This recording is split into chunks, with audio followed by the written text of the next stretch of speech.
Hey guys, this is something Claire and I are putting together called the Muse Talks, and we're going to be interviewing different musicians and checking out how they're doing, how they're getting through this coronavirus quarantine. Um, Hopefully, we want to support these folks as well.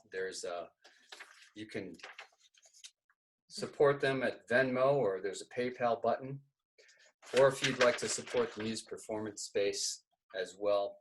Um, Claire, do you have some more to say? Yeah, I mean, they have professional overlays that you can use on these things, but we've been watching Jimmy Fallon, and he's been doing it like this with his children making the sign. So we figure if it's good enough for Jimmy Fallon, it's probably good enough for us. I wanted to tell you real quick, listeners, that I have a thing called cranial dystonia, which is largely in my jaw and face and eyes. And so when I'm listening and not talking, really weird things can happen with my face. So just warning you about that. It's nothing personal. We love you, but I might frown or grimace or close my eyes, and that's just how it works. So hopefully you'll get to know some of these musicians, what's going on, maybe where they're from, what they're practicing, how they're getting through these days, and also how you can support them. And our first guest is Gonzalo Teppa. Gonzalo, you want to play a little bit for us? Yes, of course. Let's do a tune that I really love. It's called Trick or Prism. Oh yeah. And I hope you like it.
Yeah. Oh.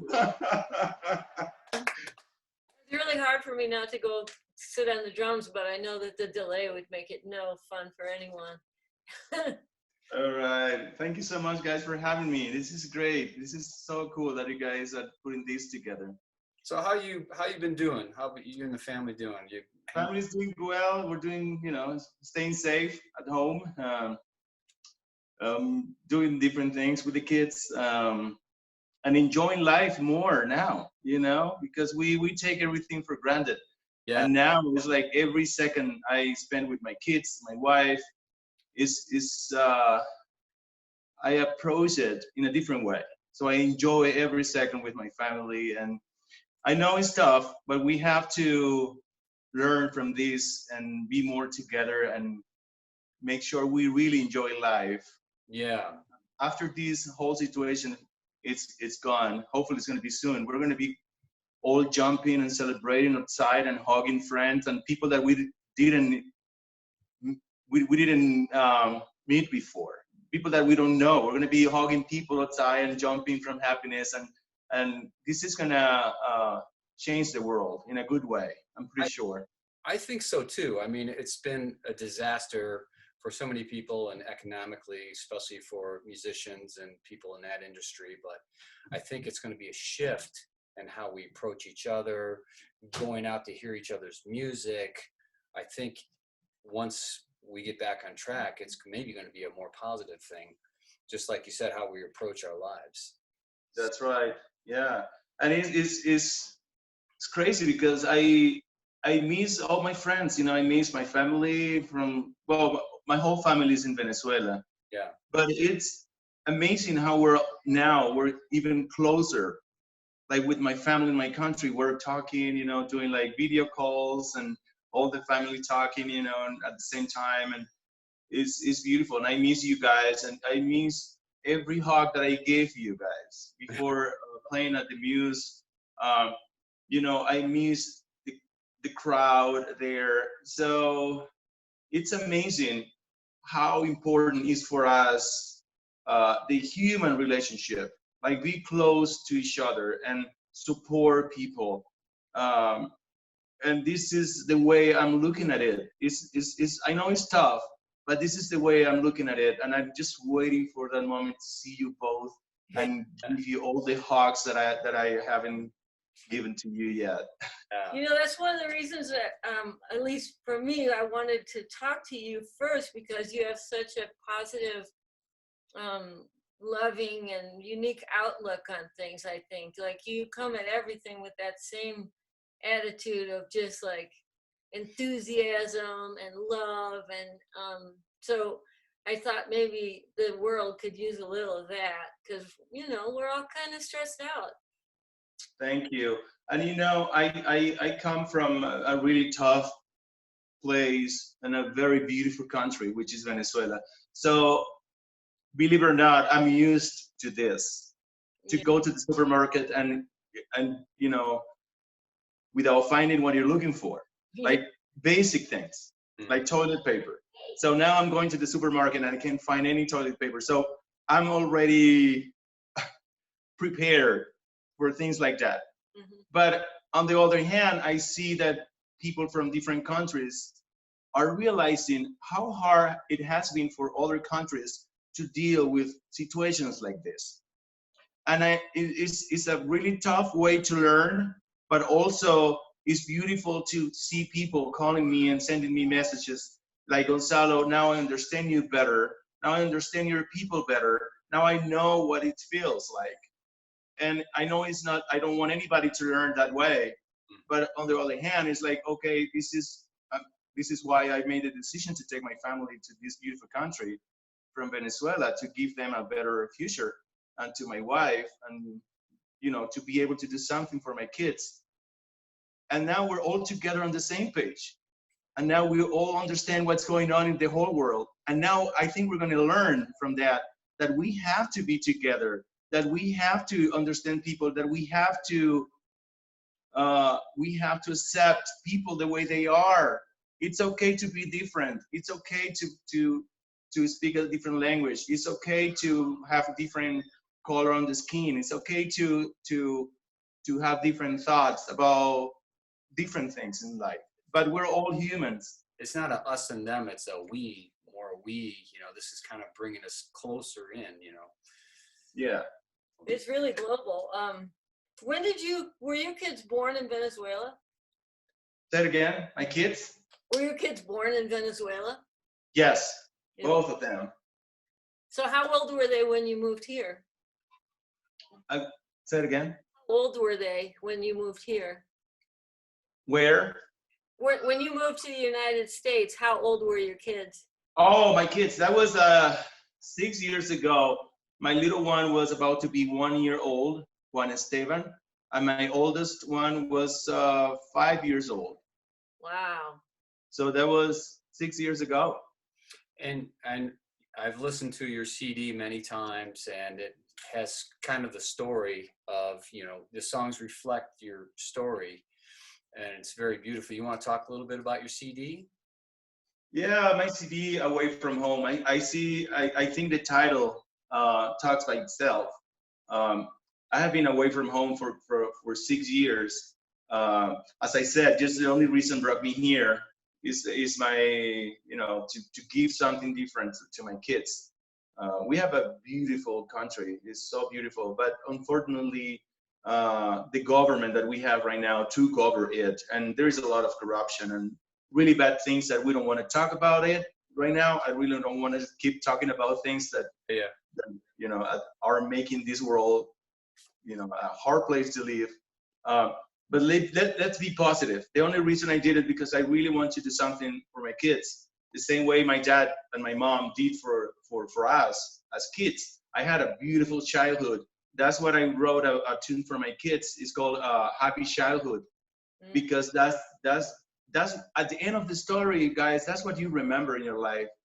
Your good memories from childhood, and then you share those things, and then you talk about it, and then you see the same thing reflected in your kids.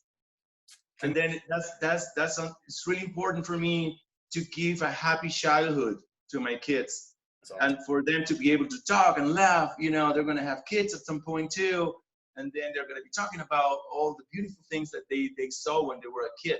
Just simple things like riding a bike on the street, something that you can't do in my country because somebody could take your bike. Yeah. And that's as simple as that. Like walking on the during the night time. Just let's go walk. Let's go for a walk. It's 8 p.m. It's gonna be okay. We're safe. Just little things like that. Yeah. And believe it or not, we're having that right now. You can go out of your house. You can go for a walk because you have to take care of yourself because of the virus, right? So now it's like, oh, we pretty much were like, after coming back home from work, staying at home because it was very scary to be outside during the night in my country. So now we're like, unfortunately, coming back to that place. But on the other hand, again, we have to be positive. I'm taking advantage of this situation to be close to my kids, to talk more. And we're musicians. We're pretty much out of the house during the important dates, like Christmas or holidays, or sometimes Mother's Day. You have to be playing a gig, or little things like that. Valentine's Day. My wife and myself, we usually celebrate it the day after because I have a gig. Yeah. So right now, or you go out of the house because you have 2-3 gigs, and then when you're back, your kids are sleeping. So now I'm just like enjoying all those moments that I couldn't be before. Like, okay, it's 8 p.m. I'm not playing a gig. Let's play a game. Yeah. Let's play a board game, kids. It's nice. I'm really enjoying this moment and bringing all this energy to the world. And I'm trying to say something. I'm going live in Instagram every day from 7 to 8. And I'm trying to invite my friends to play something, to talk, to keep the energy up, because that's what we need, to be close. Even though we have to keep the distance, we have to be closer than before. 7 to 8 every day? Yes. At Gonzalo Teppa. That's my Instagram account. I'll look for that, man. And we're gonna just remind folks that what we're trying to do, part of what we're trying to do is just check in with musicians who we love and who have like performed at the Muse, and maybe some who haven't. And we're kind of trying to keep the Muse performance space going with this, but we're also trying to keep some of these musicians going, because we know for a fact that there are some musicians in our network who are currently really hurting, who don't have any reserves and will need help. So I'm going to put our little sign up again so you can see. If you want to contribute, there's our logo. If you want to contribute, you can use Venmo, or you can go on our website and just click the donate button. And if the musician needs help, we will give, as always, 30% of whatever we make to the musicians. I'm sorry, 70%. We take 30. We'll give 70% to the musician, like we always do at the Muse Performance Space. All right, so. Do you have anything you want to leave us with? Yeah, of course I want to play some more for you guys, but I also wanted to say thank you and blessings to you both. Thank you for keeping the candle on. Yeah. It's really important for everybody watching this video and listening to us to support musicians in any way you can. We're not really asking for money. We need the money, of course, because we work with people. We work for people. Right. So, and we have been always there to give something to others. People that we don't know, people that we never saw before in our lives, and they say thank you after the concerts. They give you a hug. They show all the emotions that they have from after your concert. So now we have all that beautiful people, so far away. But we need to be connected. We need the support from others. We need our crowd to be with us now. Yeah. And we gave, and we still give everything we have for you guys to make life easier, to enjoy life better. Now we need for you to be closer to us, to be with us, to support. I mean, if you go to any musician's webpage and you see a CD, buy the CD. If they have t-shirts, buy the t-shirt. If they have pencils, pen, something to sell online, just do something for them. Just stay in touch with musicians and make sure they're still there, because we're going to be reunited soon, and we're going to be playing concerts for you soon. And thank you guys for doing this. Thank you very much. Thanks, guys. Thanks, everybody. And thanks to Gonzalo Teppa. And we're going to hear a little more from him. All right, let's do one of my compositions that I wrote for my nephews a long time ago. It's called Érase una vez, Once Upon a Time.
Yeah, man. All right, guys. Take care. Great day. Love you guys. Bye-bye. See you. Thank you so much. Bye.